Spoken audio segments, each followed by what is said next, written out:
living green or sustainably is about more than saving on your electric bill and doing your part to protect natural resources. It is about a safer and healthier life for you and your family without sacrificing style, quality, or budget.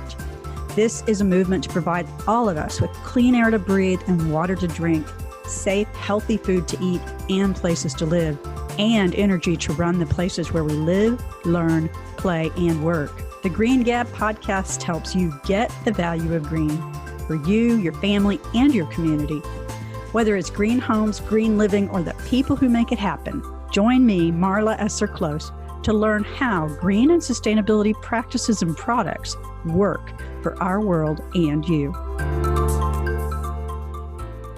Welcome to the Green Gab. This is Marla, the Green Home Coach, and I've been having a lot of fun this week, just getting a lot of podcasts done. And I'm absolutely thrilled to have a very dear friend and colleague recording with me today, Tina Gleisner with Home Tips for Women. Good day, Tina. How are you? I'm fine. Well, you are in Florida today. Is that correct? I am. I'm in Orlando, and the sun is shining brightly outside. So, Tina, I'm trying to remember how long ago we met. More than probably going on 15 years now. I don't think it's been since I started this business. So it has to have been like 8 to 10. Anywho, we met online. I remember that. LinkedIn, I think. And we actually met in Dallas the first time. We were both going to be in Dallas and we got together there. God, that was a long time ago. See, that's why I know, because I was in Dallas to go to one of the E-Women conferences. Oh, that's right. You did E-Women. 2006, 2007. Well, then I met you before I started this business. Wow. Okay. That's crazy. You have a better memory than I had ever hoped to be. So I have followed you and we visited with each other while I was in St. Louis and Oklahoma City. Well, you haven't been here yet. You got to come to Oklahoma City. Yes, I have been. I have visited with you in, New Hampshire, Phoenix. I haven't been to Orlando yet. So we've kind of been following each other around the country. That's true. And part of what brought us together, I've been involved in Professional Women in Building, a council of the Home Builders Associations for about 10 years now. And you and I kind of connected over that theme and also what we were both doing with our businesses. Right.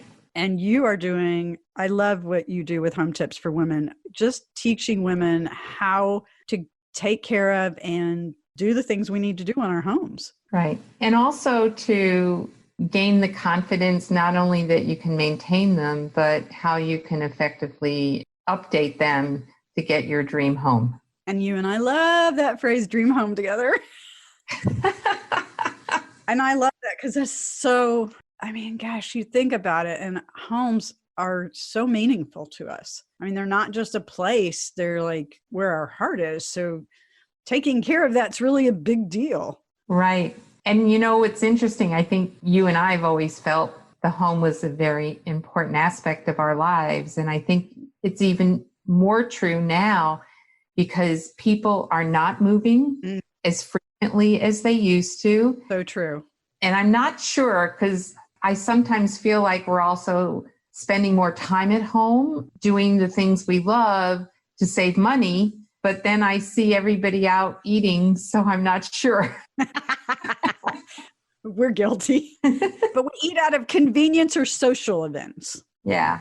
And, when I was growing up, you probably have some of the same experiences. My parents hosted dinner parties all the time or went to dinner parties. We didn't meet out at restaurants then. Of course, we didn't have the choices that we have now. That's true. That's when everybody had those big formal dining rooms and you had Sunday dinner there every single week. And now it's like, I actually have an article on my website about other ways to use your dining room so it gets used more than once or twice a year. Besides a pool table? That's the most common one I am seeing, seriously.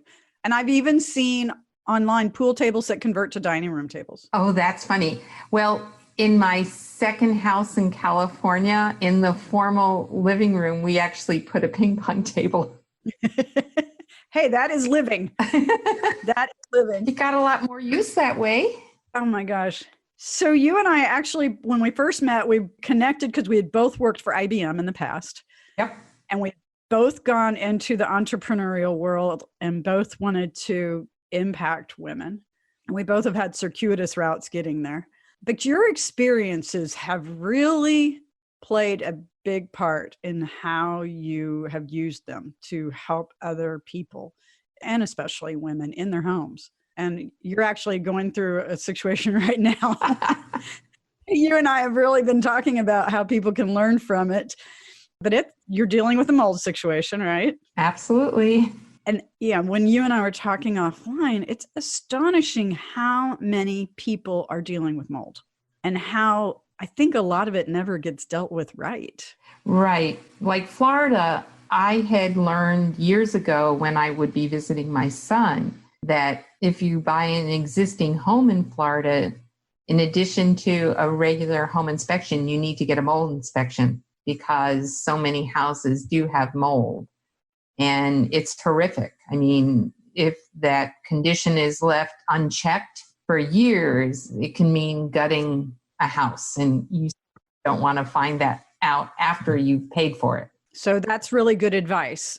We're really working to get people to know more about their homes before they buy them, which I'm not sure is, for people that want to get the transaction done, the most fruitful way for them to think about it. But I think if you want people to be happy with what they buy, you want to make sure you know what's going on so you can deal with it. Yeah. And mold hides, right? It does. A lot of it hides inside the wall cavities. In fact, what I found was we're all used to the visible mold, the black mold that you can see like in a shower ceiling if you don't have adequate ventilation. And in my house, because the entire house flooded, you could see mold in like 4 different places on the walls. Mm-hmm. We also tested right next to the front door and the patio door where a lot of the water escaped from the house. And by the patio door, there was a very high level of mold, even though nothing was visible there. How long was your home wet before they started drying it out? I left the house Wednesday morning around 7:30 to go to the airport. I flew up to Maine to help my sister. And I got the call the next afternoon that water was gushing out of the front door and the garage. And so probably 24 hours plus or minus, which at that point meant that you typically have 3 to 5 days to get the house clean or house dry to prevent the mold. And that was not done. I was told that the right things were being done by the water mitigation team the insurance company sent. But when I got back to Florida, after the 5 days had lapsed, none of what they told me was done properly. So it wasn't dry? No. And that's why you had mold, because it wasn't dry in time? I had mold because simple things like if they put a lot of fans in, all they did was park their fans and dehumidifiers at my house. But if you have fans that are blowing against closed cabinets, then they're not going to do any good. You need to open the cabinet doors. You need to doors so that air can get to the back of the cabinets and through the cracks so that the water behind the cabinet and between it and the wall can dry out. That wasn't done. They didn't take any of the baseboard off. So all the water that soaked through in the cracks between the baseboard and the drywall, it was all still there. Okay, so for our listeners, if they have water in their homes, what are the steps they should take? Well, okay. Step 1, you need to identify the source of the water and stop it. In my case, the first call I made was back to the neighbor who reported the problem. I had him walk back over to my house and shut the water off. So no more water was coming into the house. So know where your water shutoffs are, right? Yes. The second thing you need to do then is to get as much water out of the house. Okay. And then you've got to dry the house out. And you don't have a lot of time. You only have 3 to 5 days to get your house dry. In my case, it was massive because it was the entire 2,200 square feet. But even in a bathroom or behind the refrigerator, you've got to get in there. You can dry it up with towels, but in fact, you have to really look at what got wet. If the baseboard got wet, if drywall got wet, you want to remove it. Yes, it's going to cost money to remove it and to put it back in, but it's much better than mold.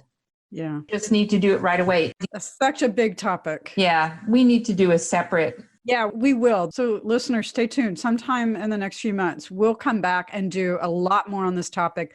Let's take a quick breather. And then Tina, we're going to dive in and talk more about what you do with home tips for women and how that applies to maintenance. Okay. So hang on. Hey, you want to learn more about green homes and how technology is a part of them? Then go to greenhomcoach.com/homepro. That's HOMEPRO.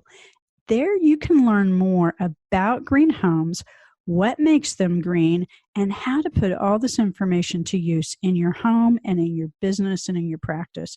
There's all kinds of great information out there. We appreciate you staying tuned on the Green Gab, subscribing, leaving your reviews so we can continue to make this a better show for you to learn more about getting value from green. Back on the Green Gab today with Tina from Home Tips for Women. And oh my gosh, you have so many amazing stories. I don't think we've ever gotten off the phone in less than an hour. Probably not. Well, I promised all you great listeners out there that we'd talk more about what Tina does with Home Tips for Women. And it's pretty amazing. There's a treasure trove of information available on your website, Tina. And I know you have been collecting and adding to it for several years now. Yep. And then we actually partnered to fine-tune some of your content for my book on home maintenance. And the reason I ask you to do that with me is because I love, love, love your home maintenance checklists. Right. Your checklists are pretty different from almost everybody else's I see. We're going to give you guys the link in the show notes. So if you want to download the checklist for yourself, you can. But you do them really different because you have a 3-tiered approach. Can you explain that a little bit more? Right. So now you're taking me back to a long time ago. Back when we created or fine-tuned them? Yeah, I'm just going to go back and check because I don't remember the terminology.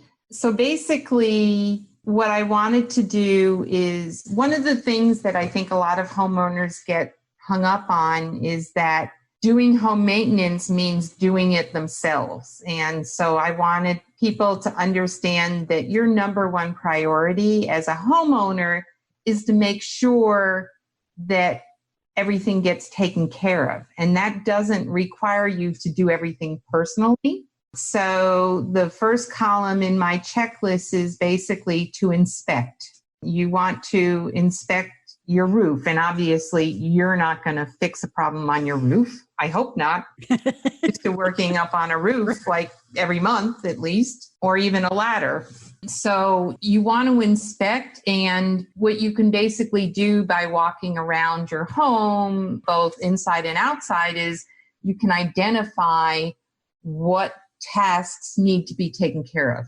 And we should inspect once a season, right? Right. And what I've done with my checklist is tried to organize items like the safety items, the things to, keep your home watertight are every quarter, but a lot of them have to do with seasonally. Like in the fall, you want to make sure that your house is ready because you're going to be inside a lot more through the winter.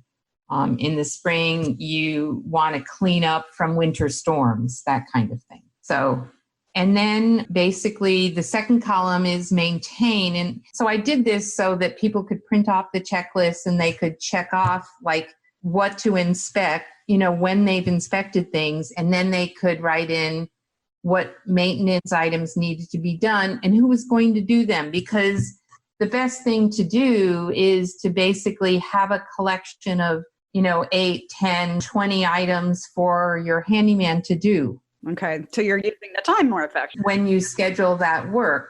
And obviously, just so people understand, when I created these checklists, I actually owned a handyman business. Oh, we forgot to talk about that one. So I knew, a lot of what's on my website is based, some on personal homeowner experience, because I've owned homes for over 40 years. and I've owned lots of them. I'm in house number 15 now because working for IBM, it's also known as I've been moved. And also a lot of it is from running my handyman business. And so I knew what the most common things were. Like cleaning gutters is something you do at least once, possibly twice a year. And you do that in the spring and the fall. So you do it in the spring after, all the trees are green, and you do it in the fall to get all the leaves once they've fallen off the trees. But please don't wait too long, because when we go to your house to clean the gutters in December, they might be frozen. God. I've had snow on piles of fallen leaves many times before, so right there with you. Yeah, so I had to come up with a whole technique for scheduling gutter cleaning after Thanksgiving, because it was sort of based on weather. You were in the north when you had your handyman business, weren't you? I was in New Hampshire. Oh my goodness. Yeah, that's serious snow. And then some things, you want to update. And so, what I really tried to do with my checklist is basically explain to people, sometimes you're replacing the batteries in a smoke detector, or you're replacing the filters in your HVAC system.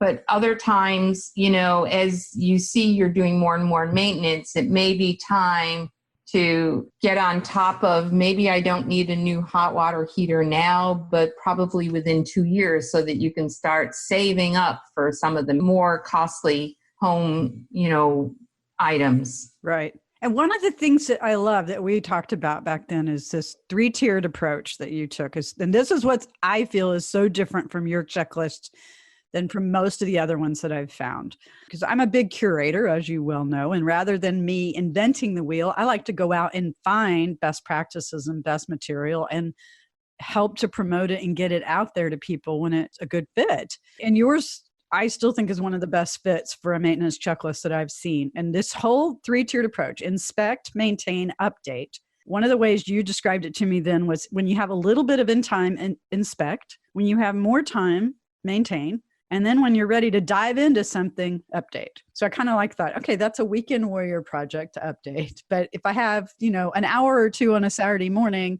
that's a great time to go inspect and then even plan out the things that I need to maintain over the next few weeks. So to me, that was just a perfect way. It aligned so well with kind of how we plan just our lives. You take a little bit of time to know what you need to do and check on things like checking your refrigerator for groceries, right? You inspect the refrigerator in the pantry, and then you make a list, and then you go to the store and actually do it. But it's an update to cook the meals. But I think it just sat with me so well. It's so easy for me to comprehend and to see how that worked in my life. And that is what we do, even if we don't recognize that we're doing it that way. Right. Kudos to you for coming up with that approach. And actually, over the years, as I got more and more creative about different ways to motivate people to do the home maintenance, I actually got into, coming up with a home maintenance strategy that fits your personality, that fits your lifestyle. So there might even be a 4th column, because I've also got in some of those articles that you need to reward yourself when you've completed your home maintenance, because, you study hard for a test because you want a good grade. So you clean the yard and then you a dinner out kind of thing. I got you. So that's a really interesting commentary, because I think many of us think of anything maintenance related as a chore, as a burden, rather than as a load. And this is part of owning anything, is taking care of it. And with our push on sustainability, as in the meaning of sustainable is to take it into the future, protect it and make it go into the future. That's not the literal Webster Dictionary meaning, though, folks. But in that context, taking care of something is one of the best things we can do to make it more sustainable, is to make it last. It is. And I often say it's preventive home maintenance, because when you paint your wood trim outside, I have a phrase I like to use with people: paint is not about pretty. Paint is about protecting the wood. that's such a great thought. Yeah. And so what I try to explain is if you do the preventive maintenance, you're going to reduce the number of repairs you have to do because you're preventing a problem from occurring. And when you prevent things, you're also saving money. So one of the big water problems is hot water heaters. They should last 8 to 12 years if you bought decent hot water heater, but there's something inside your hot water heater called an rod because there are lots of, I don't know if they're chemicals, they're minerals in the water that will eat away at your hot water tank. So technically, you are supposed to empty your hot water tank and clean out all those minerals from the bottom once a year. How many of us do that, including myself? And I know better. Right. So because the industry knows that we don't do it, they put in something called an anode rod. It's ANODE, I believe is how it's spelled. The name isn't important, but it's really called, it's like a sacrificial lamb. It's a metal rod that hangs from the top of the hot water heater down several feet, and it attracts that metal, and the metal eats that rod away. But guess what? Eventually it's gone. So it attracts the minerals? Yeah, it attracts the minerals and eats away the rod. So after, I don't know how many years, 4 to 6 years, you've got to replace that rod. And what happens is most people don't know about that. And if you've never cleaned out the minerals from the bottom of the tank or replaced your anode rod, your hot water heater is going to have to be replaced sooner than it otherwise should. And you want to do it before it rusts out the bottom. And I know that one from experience. Yeah. It was when we had 2 water heaters and it was the back one. Oh, no. Well, I remember when we moved to Danbury, Connecticut, and the hot water heater went about 3 months after we moved into the house. And we had all of these boxes still on the basement floor. And, so now I know, I've written that checklist of new homeowners buying a used home. What do you do? But that's a good one. Yeah. Well, hold that thought and let's take a quick breather and we'll be back to give you guys some more great tips on not doing some of the things that we've done. Be right back. Hey, you want to learn more about green homes and how technology is a part of them? Then go to greenhomeccoach.com/homepro. That's HOMEPRO. There you can learn more about green homes, what makes them green, and how to put all this information to use in your home and in your business and in your practice. There's all kinds of great information out there. We appreciate you staying tuned on the Green Gab, subscribing, leaving your reviews so we can continue to make this a better show for you to learn more about getting value from green. Well, we are gabbing and laughing here with Tina today. There's something just so magical when you know someone so well and have worked together for so long that you just slip into that place really, really easily. And we were laughing when we were offline because a lot of the things that we're referring to, we created 7-10 years ago, and they're still so relevant. And I mean, wow, things don't change that much. Taking care of stuff has always mattered, right? And it still matters. So I did find, Tina, while we were offline, I found the part in my book where I actually, with your permission, inserted some of your material into my book. And by the way, you guys, if you want to find this book and read it for yourselves, go to livinggreenbook.com and it's on there. You can get it multiple places. But this is what I loved. So maintaining a home is actually a 3-part ongoing process. Inspect, maintain, and update. To help you keep track of what you've done and plan to do, make notes on the checklist, which you were talking about a little bit ago. Inspect.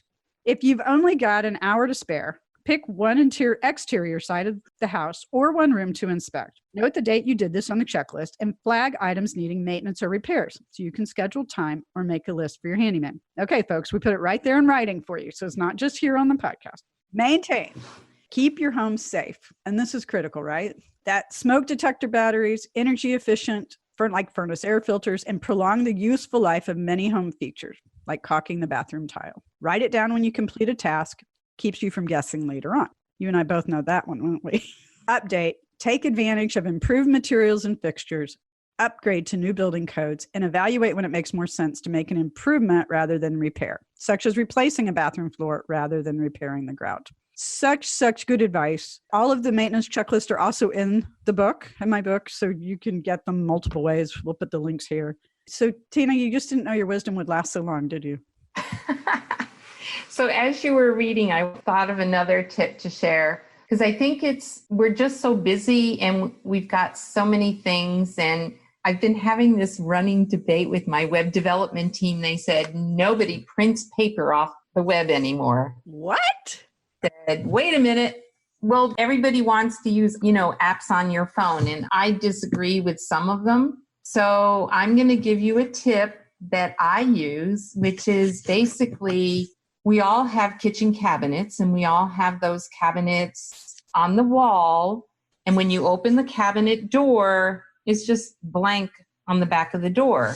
And so what I do is I put pockets on those doors, and you can keep your home maintenance checklist there, keep your receipts there for any of your home repairs. So you can just kind of add up at the end of the year, how much did you really spend on your house? I also do that for your homeowner expenses. Because one of the things when you don't track your water bill and your electric bill because everything is set up on auto pay, you don't spot problems quickly.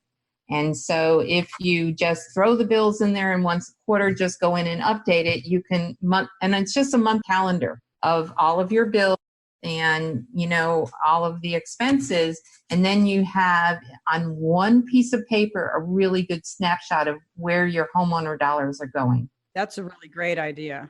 Keep them at hand, but out of the way.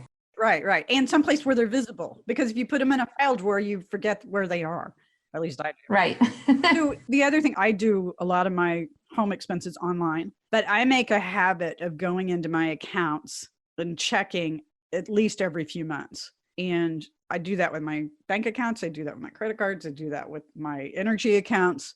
But again, because you want to get familiar with the patterns of what's normal, quote unquote, for your home or your situation. So even if you are not printing, folks, you need to keep an eye on this. Do you know the number one way that water leaks are found is through your bills? Because people will notice a big, huge spike in their water bills. But most people, a lot of times, like it's a leak in the toilet, or it's not someplace where it's getting the house wet, so it's never seen. Water everywhere. Yikes. And I found when we moved to Arizona, we rented our house in New Hampshire, and it had radiant heat in the basement floor. Mm-hmm. And there was a problem with the thermostat. Well, I wasn't there to feel that the room was overheating, but I found that on the electric bill as well, like $60 a month to $300 a month. Oh, that's a big jump. And I didn't find it because the account was in my husband's name. He was just throwing the bills in a drawer, and I didn't find it till I went to do the taxes. And I was like, what's going on? Wow. So word to the wise. Again, a little ounce of prevention is worth a pound of cure, but keep an eye on these things. Take 10 or 15 minutes a month and review everything so you know what's going on. Take 10 or 15 minutes a week, right? Just walk through different parts of your house. That just knowing what's normal. Like we got cracks in our walls, even though we're in a newer home. The way they do the foundations here and things settle. He's looking at me really funny, folks. We've been documenting them. So we know, okay, well, that crack has grown and, now it's a problem, a big problem. So again, knowing your home allows you to see those changes. And if you don't pay attention, then they kind of... And if you don't have a good memory for things like that, the next best thing, or even better, is take photographs. I agree. And with our smartphones, there's just no reason not to. Yeah. And especially take photographs of your exterior, and you can really tell more about the condition of your roof and siding on a second-story home by zooming in on those graphs, you can see what's going on there. I guess you could use a drone if you have a drone, but Zoom works well too. And actually, there's people doing that. So, if you really... There really are. For the realtors, they are. I was like, Do you think we could justify a drone as a home maintenance tool? I don't know. That depends. How devoted you are to getting a drone. Oh, so much fun. Yeah, I think a lot of people roll their eyes when they hear home maintenance. But folks, this is like getting a checkup for your health. This is like taking your car in to get the oil changed and a 12-point inspection done. This is the same thing. And if you're not going to do it, it is well worth it to hire somebody to do it for you, because the money you invest will save you in the long run, right? Oh, that's interesting, though. You just gave me a new idea. Uh-oh. She's off and rolling, folks. Think about the 12-point test. You drive your car to the dealer, and then they do the 12-point inspection. So if you're not going to do that inspection, then you could basically, I would suggest that the homeowner own the list of things they want inspected, use one of mine, and then have your handyman walk through and do the inspection and come back and tell you what work needs to be done. So let them do the inspection and then let them tell you what needs maintenance or updating. So the other kind of inspection we talked to, you can do a home inspection, which happens when a home is being bought or sold, depending which side of the transaction you're on. You can do a mold inspection, which if you live in a humid part of the country or the world, you should do. You also can do an energy inspection or an energy audit, so you know what you're getting into with how well the home performs from an energy efficiency, heating and cooling, ductwork, air leakage, things like that. None of this sounds particularly glamorous. It is not the sexy stuff. But once you move into a home, the looking good becomes secondary, because now you have to have a home that's going to work for you, rather than you working for it. I don't know about you guys, but I don't want to spend all my weekends taking care of my house. So, that home that looks good and performs well plays to you, because it gives you a home that's very comfortable, that's your refuge, and supports you. And that home maintenance is a key part of that, right? She's looking at me like, oh my gosh. I have her on video here, folks, so I can sneak a peek. And honestly, if you've got some deferred maintenance, it might take some work the first year or two to catch up on everything. But I can think of one home in particular when the buyers did the home inspection, and this is on a 100-year-old Victorian house that basically only had two possible things to take care of after the home inspection. But I wasn't doing more than, 3 to 4 hours of home maintenance a year. Once you're caught up, it's really very basic. It doesn't take the biggest hassle with changing the batteries, and that's recommended you change the batteries in your smoke detector when you turn the clocks back and forward. Right. The biggest headache is buying the batteries and remembering where you put them. Hey, and I'm transitioning to rechargeable batteries for everything in my home because so many dang things use batteries. Well, hey, we have had amazing time together. I'm so delighted that we took this time today. We will list links in the show notes. So in addition to Tina's website, which is hometipsforwomen.com, and that's 4FOR, we'll list that, and we'll list a link to the checklist and some of the other things that we've talked about on today's podcast. Tina, your parting thought? Oh, I've had a great time, and I'm happy to come back and share my mold story, my water flooding my house story, whatever. Stay tuned, folks. Tina and I have a lot to talk about, so I have a feeling we'll be back sooner than later. Hey, everyone out there, thank you so much for listening. Please leave a review wherever you listen to this podcast. Subscribe if you haven't already. The more engagement we get with this podcast, the more we can get it out to help more people, and have a great Green Day. That wraps up this episode of the Green Gab podcast. Ready to use what you learned? Get the show notes with all the resources mentioned in this episode. Be sure to subscribe on your favorite podcast app so you never miss an episode. Thank you again for listening and for leaving a review. And remember, that living a little greener is easier than you think.